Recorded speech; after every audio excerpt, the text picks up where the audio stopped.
Hey everyone, welcome, I'm MisterBo, and in today's video we're going to be talking about the exotic weapon quest in the raid. I did a video on this previously speculating as to what this might be, but now we kind of know what the weapon is we're going to be getting from this quest, and of course it does tie into the raid, so let's go into it. So firstly, in order to get this quest you need to complete the campaign, and then just kill some Cabal until eventually one of them drops an item called On the Comms that will go into your power weapon slot. From there you then need to head to Nessus and kill Cabal until eventually you get 5 comms. Now for me this only took 2 public events, I got 4 of them in 1 public event, but I have seen some other people having trouble getting these to drop and it's been taking them quite a while, so it is fairly random. Now from there you then have to await the WorldEater, which leads on to the raid. The WorldEater is the Leviathan, which we are going to be going into. Obviously we can't complete this step of the quest until Wednesday when the raid actually goes live, but we do have the next steps of this quest leading up to an exotic weapon called the Legend of Acrius. So step 3 is actually currently classified. No doubt it has something to do with the raid. Step 4 is called Imperial Invitation. Seek out the hacked frame in the tower. So there's going to be a brand new NPC in the bazaar section of the tower that we are going to have to go and speak to. Then we move on to step 5, which requires you to complete the arms dealer strike, kill the boss at the end, and that will be step 5 complete. You then need to go back to the hacked frame in the tower, and he will give you an item called the Acrius, which seems like it's going to be a legendary version of this exotic, similar to what we saw with the Eidolon Alley and the Necrochasm back in the Dark Below. Now step 3 is called Cabal Killer. You have 3 steps here. You first need to eliminate Cabal, you then need to eliminate Cabal at close range, and then finally you need to eliminate multiple Cabal at a time without reloading.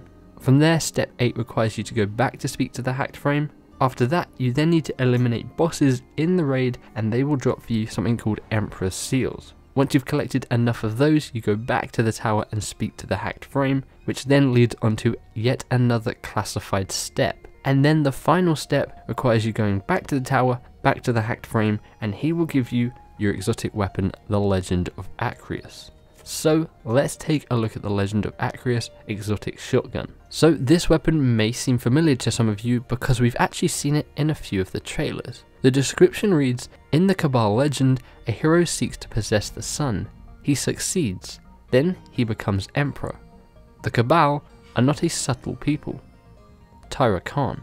So we actually have the list of perks for this weapon as well. So the intrinsic perk is Shock Blast. This weapon fires blasts of high damage arc energy that overpenetrates enemies. That's then followed by Full Bore, which greatly increases range, decreases stability, and slightly decreases the handling speed. That's followed by Accurized Rounds, which increases the range. The trait of this weapon is Long March. Detect enemies on your radar from further away.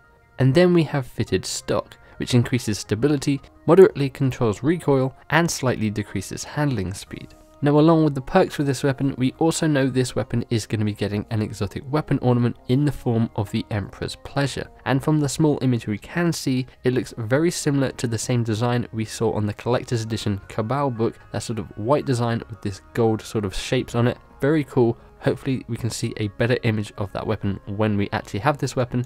And then the final bit of information we have about this weapon is, well, we have the lore tab, so we can take a look at what the lore says for this weapon. That really is the entire myth.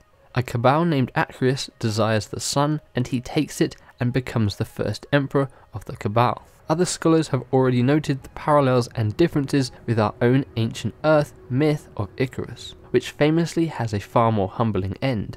I am more interested in how Cabal leaders throughout history have deployed this legend as a rhetorical and political justification for conquest. Among the most relevant such figures is Dominus Gaul himself, who appears to have a personal affinity for the Acrius myth. I must also note here, while linguistic analysis of the Cabal language and its many dialects is incomplete, they do not appear to have a word for the concept of hubris. Research notes of Tyra Khan. So there you have it. That is the weapon we are going to be getting for the WorldEater quest, the Legend of Acrius. Now we have seen gameplay of this thing in action as I previously mentioned. Here it is in some of the early trailers, and you can see it just blows enemies away. Now this is looking like the main exotic raid weapon, but could we be seeing more? Because for me personally, this doesn't really seem like a raid exotic. The look of it isn't anything special, and the quest steps here don't really require you to do much in the raid. If we go back to the Outbreak Prime for the Wrath of the Machine, you had to complete the raid, you had to do a few other steps in the raid, like the binary code and stuff like that. I think there's going to be maybe some other hidden exotic somewhere throughout the Leviathan raid, but that is just pure speculation. This could be the final raid weapon. But again, for me personally, it doesn't seem like this quest is a raid weapon quest. So let me know what you guys think in the comments below. Are you excited to get your hands on a Legend of Acrius? And do you think this is the exotic raid weapon? Let me know in the comments below. Be sure to stay tuned to the channel later today because I have a really cool video coming up. But if you guys enjoyed this video or it helped you out in any way, please feel free to give the like button a big old hug, subscribe for more Destiny 2 content and coverage, boop that bell to be notified when my videos do go live. Hopefully you guys have an awesome day, thanks for hanging out with me, and I'll catch you in the next one. Bye bye.